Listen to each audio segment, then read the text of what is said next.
Alright guys, TacticalRab back again today. Hope you're all doing well and enjoying your day so far, and what might well be the final Crone bomb of Crone's reporting career. He's done it again. He's leaked every single roster here, it seems, for the CDL for 2023, as we currently know them. Many big pieces of information in here. Crone believes SlasheR FaZe is the thing, Priester to New York, plenty else to discuss, and also Cinder leaving OpTic as their assistant coach. Very much intrigued to your thoughts in the comment section below. Hit the like button if you enjoy. Subscribe if you are new as always, I'd greatly appreciate it. I'm really upset the channel. Thank you very much indeed for doing that one. This also been FaZe. Happy birthday to Crowder. I believe actually if I refresh this one, FaZe actually replies saying kind of, celebrating the goat or something. It's probably here somewhere. Yeah, that's our goat, she says, as Molly replies to me. So yeah, maybe implying that Crowder's going to stay as the head coach after all. But definitely Coachmania is a thing, as of course is Rostermania. This just to mention because even Crone isn't fully convinced yet that SlasheR FaZe is indeed the thing. That's what he believes is, well, most likely all the people behind the scenes seem to believe this. He hasn't really heard any other names recently associated with it, so SlasheR FaZe does seem to be a thing. But of course the other question mark was around Insight, whether Insight actually did get bought out in the end by FaZe and is going to end up there after all, and obviously the fact that maybe they're considering, as Boston Legion might be considering Beans, of course generally an AR type player, you might be wondering whether Ultra's AR line is going to be in for a bit of a shake-up. That's certainly one consideration. There's also Vickle, apparently Toronto and Florida both interested. There was one question around his visa actually, because I think last season, like the student visa or whatever exact visa he was on, like he had issues getting on a pro team that gave him a spot, and even there's some replies here as that he actually goes on to say, so many people tweeting me about their problems with my visa. That's not the case. I didn't join Florida last year. I think he had an offer from them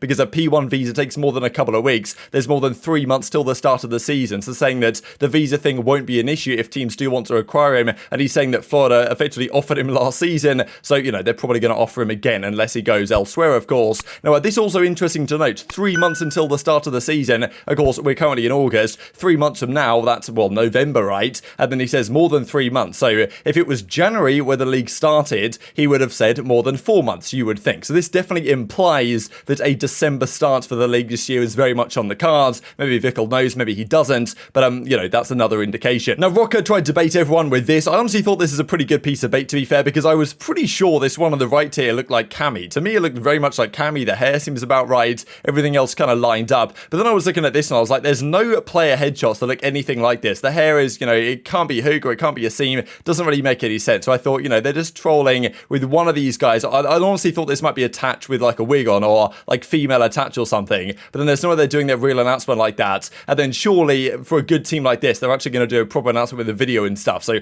that's why teams might be taking their time. Turns out this is just bait. And it's actually, people were doing the research, looking into everything, right? TacticalRab Academy was looking at the pictures and trying to figure out who this could be. Could it be Ben Bant, all this type of stuff. Turns out it was actually just kind of their coaching staff. We got to, Saint at Midnight, of course, not part of their coaching staff, but, I think that makes sense. Joey Nubsy and Looney. So yeah, people are frustrated about this. People are baiting about the potential roster. But when there's no leaks, this is the type of stuff that tends to happen at the end of the day. So yeah, people are frustrated about this, but still, Minnesota Rokkr's roster, we know what it is anyway. So we don't have to rely on them baiting it because Crone seems pretty much convinced in what it's going to be. And even Bant is giving us further indications. If you want to play rock, paper, scissors at Attach, this is classic Bants through and through. Even Attach, I believe, replied to this as well, saying something similar. And even Afro, actually, as Misha points out to me, liked this tweet, just a few minutes ago. So further indications that the Rokkr roster, we believe is going to be the case, will indeed be the case. Let's dive into it then. So Crone comes out with, he did this last year on, I think, September the 3rd, where he effectively came out and leaked every single roster. We don't know what Florida, London, Paris, what they are planning to do here, but most other rosters, we have a very good idea. Crone isn't 100% confirmed on everything though, so things could still change. But when Crone comes out with an article saying this is probably what's going to happen, it almost always happens, right? And I'm sure for his kind of final Crone bomb, he'll want to pretty much be 100% accurate on stuff like this. Let's dive into it then. So the three teams that are going to stick together, Thieves, OpTic, Seattle Surge, probably not too much more to discuss there because we've talked about it plenty the last several days. Let's talk Minnesota Rokkr, right? So they believe, or well, we believe, that Afro, Attach, Bants, and Cammy is going to be the consideration, mentioning that he believes 150, 200k for the buyout from Cammy or for Cammy from the Toronto Ultra. Luring him would not have been cheap for Afro either. And we'll see what London are going to do here in a second because I have no idea what they're playing at. But yeah, we'll look at that one. So yes, obviously pressure's on this organization. They've clearly paid a lot of money to put this team together and convince Attach to stay. But I do like it, right? I think outside of the top dogs that haven't changed their rosters, and obviously Atlanta FaZe is still going to be Atlanta FaZe to some degree, like this could be a best of the rest type team next season. I'm excited for the prospect prospects here. I definitely think it's the best roster the Minnesota Rokkr have built so far, at least at their ceiling. I honestly really like the way the chemistry should work, like 3 European guys plus a Tatch. I feel like that's really nice. Got a decent substitute as well in Fame. I think they're doing the right things here, Minnesota Rokkr. Finally, they actually might have a decent respawn team. We kind of already knew about that one, though. This is the Los Angeles Grillers. So, of course, they let Gunless walk away. We don't really know where Gunless is going to go. There's still many big-name free agents on the market here. And, of course, there are other organizations we don't exactly know what they're planning to do as of yet and which players might be considered. But, I mean, yeah, Gunless, the fact that these are free agents, you've got the likes of, Crimsix is out there as well, looking for a spot. It's pretty interesting. But, yeah, Smart, Hook, and Neptune, they pretty much are confirmed. Arcitys, he believes is 100% going to be the case as well. He says, yes, they will look forward to bringing Arcitys onto the team. Grillers will sell SlasheR in the upcoming days if he hasn't been sold already, but it's unknown what offers Asim has had. Mutineers or Legion would be realistic landing spots for Asim for him, assuming Legion would actually fork out the money for the buyout, he says. So, I mean, yeah, Asim, we know he's a restricted free agent. SlasheR hadn't said anything at all on Twitter the last couple of months, really, so we don't really know what SlasheR's plans are, but we'll see what Chrome believes they might be right about now. This is what he believes FaZe are going to do. He reckons that SlasheR is the guy. That's what I heard when we talked about it earlier today. The SlasheR is presently the most likely candidate for this spot. Like, I think it makes sense for a few reasons. It also could be a downgrade for other reasons, but even when this does happen or gets confirmed or further leaks come out, I'm sure we'll talk about it in more detail because it is a very interesting move to say the very least. But, as Crone goes on to say, most of the community struggled and are still struggling to come to terms with the fact that FaZe are moving on without Arcitys. But everything you've heard is true. The franchising is really replacing their veteran leader and have likely already made their decision, according to Zuma, we looked at earlier today. Most people behind the scenes and of course in the community, but not really sure how much that matters, believe SlasheR is the most probable option. And from what I understand though, as of yesterday, no deal had yet been completed. So, I think we said earlier today that SlasheR might have already been bought out. I think I heard that somewhere, but maybe that's not the case, or maybe they haven't come to an arrangement on the buyout fee quite as of yet, and therefore if that's not the case and SlasheR hasn't been bought by FaZe yet, then maybe other options, or maybe SlasheR even to a different team could be on the cards as well. To me, I think this makes sense, just because we saw the leaks that came out that Boston wanted SlasheR, Nero, Vivid, and Awakening, right? That was leaked by the Flankers, a team of 4, and then immediately afterwards they said, oh, hang on a second, it's just Big Wake, Nero, and Vivid, and they don't know about the AR, because maybe, my understanding is that Boston wanted SlasheR, potentially at least, but then FaZe or someone else went to get him, and therefore Boston were like, well, okay, we're going to need another AR. So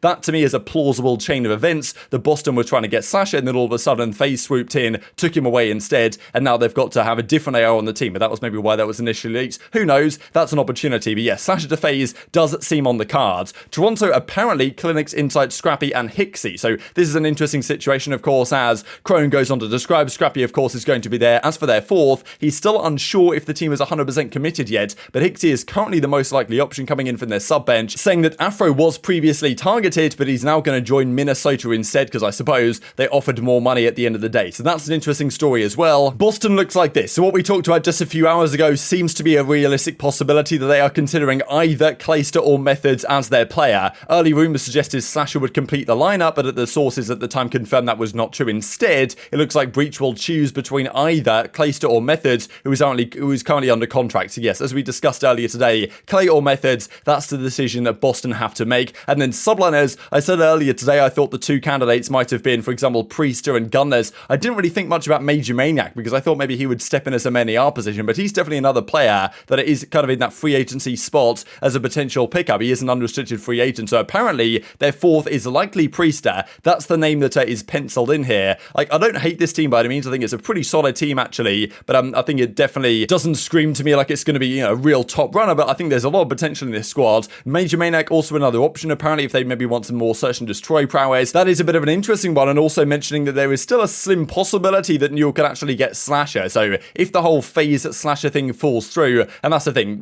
these organizations need FaZe to confirm what they're doing, and once they do, then New York can happily settle for Priester, because if SlasheR's an option, even if the roles might be a question, SlasheR is SlasheR at the end of the day. For all the disrespect he gets, he still carries a lot of weight within the scene, and I do think for good reason. So that's an option as well. Priester, Major Maniac, SlasheR. No mention of Gunless here, which I thought was kind of interesting, because I thought he might be relatively well suited for that role they need. A team that has no idea seemingly what they're doing with roles is this one, because I thought that it was going to be 0, Paul X, Nastie, +1, maybe a Wardy or an SMG or something, but apparently Gismo's saying, I have no idea what's going on here. As Crone goes on to say, Afro is going to be leaving, poleX has teased his return, but apparently that is going to be a thing according to multiple sources. And supposedly, Zero, Nastie, Gismo might return with the possibility of all three. So doubtful maybe that all of them return, but this roster of 4 surely doesn't make any sense. You've got Gismo as the flex, you've got poleX as a flex, you've got Zero as a main, even though he can run a flex or even an SMG, and then Nastie is your only SMG. Like, who's the slaying SMG? Like, how are you replacing Afro here? It just doesn't make any sense. So to me, London, they've got to think about something along those lines as well. Las Vegas Legion, apparently Temp is pretty much the only guy that's locked in here. As he says, there's a high chance Clayster could join Breach instead of Legion. If he doesn't go to Breach, he probably goes to Legion. That's a possibility. Also, TJ and Venom are names that he's heard, but look, especially when it comes to Vegas Legion, he doesn't want to lock anything in because things could very much change indeed. And also, Florida Mutineers mentioning that they're going to build around DavePaly and have apparently settled on their roster yesterday, but Crone says he's yet to hear about it, saying that these are all the names. So we've got Asim, Gunless, Crimsix, Standy, Major Maniac, Havoc, other challenger players like Vickle, Beans, and Wardy should all be options. There could be other ones out there as well. Hopefully they take the plunge on guys like Beans and Wardy and maybe make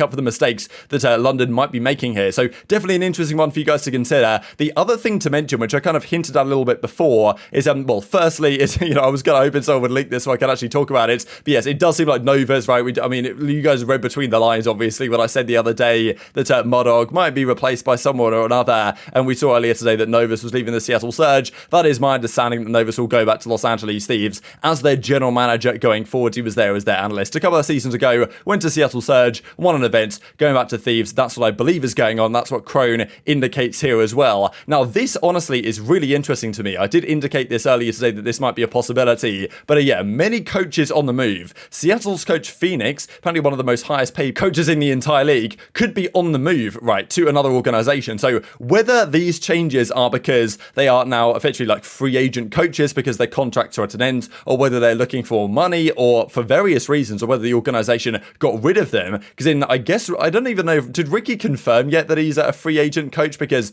Bevels obviously did. I don't know if Ricky did yet, or maybe Ricky moved into another role. I think Ricky moved into another role, right, as a team analyst. Maybe he means Bevels here, but whatever the case is, for the coaching side, I thought it was particularly interesting with Dareel, right? Because Dareel and Hydra, you'd have thought they might be a package duo, but if Hydra is staying on New York, is Dareel going to go elsewhere? That's pretty interesting. Phoenix on Seattle. Marky B is a big one from Toronto because I think Marky deserves a fair bit of credit for what he's been able to achieve with that team over the last few years. Maybe he's searching for a new kind of opportunity. Maybe the team wants to move on from him, or maybe he's, obviously, money, all these other reasons could be a factor. You never really know until confirmations might start to come through. But the other one, of course, is Sender, right, from OpTic Texas, because, we've heard Rambo talk about the fact that Rambo, Sender, great duo. Sender brings a bit more analytical mind in terms of maybe search and destroy and stuff like this. He does that element of things. Rambo's a little bit more, man management to a certain degree and veto decisions, maybe, even though it might not be the best at times, I'm sure some OpTic fans would say. But, regardless, right, it did seem like that was kind of a package deal that was working rather well. And there has been rumors from Rambo, he actually said himself on stream, that they are looking for another analyst to join the team, or, an analyst to join their team effectively to, kind of bolster the ranks they have of their coaching staff. If they let go of Sender and they bring in, let's say, JP, the analyst from the subliners, is that enough to replace Sender, or do you need another Sender-esque player and a JP? Do they want to get rid of Sender to change around the coaching staff? Maybe they feel like he hasn't been so impactful, or maybe Sender's deciding to leave to be like a head guy elsewhere because, of course, I guess LAG might need a guy like that. It's very difficult to call, obviously, but the possibility of OpTic Sender leaving OpTic would also be quite a thing as well. So he reckons that all of these guys, and also possibly others, may well be on the move here. And of course, LAG also actively looking for a new head coach. But that is going to do it for today. I'm sure we'll discuss more on this in the coming days. But yeah, this, I suppose, the big story is that Crone does believe indeed the Atlanta FaZe next season will be these three, plus none other than Austin /Lidicote. I've got plenty of thoughts on this, but I'll leave some of them at least for another day. Very much enjoyed your thoughts in the comment section below. Hit the like button if you enjoyed. Subscribe if you're new as always. Don't forget to do that one. And I'll see you next time.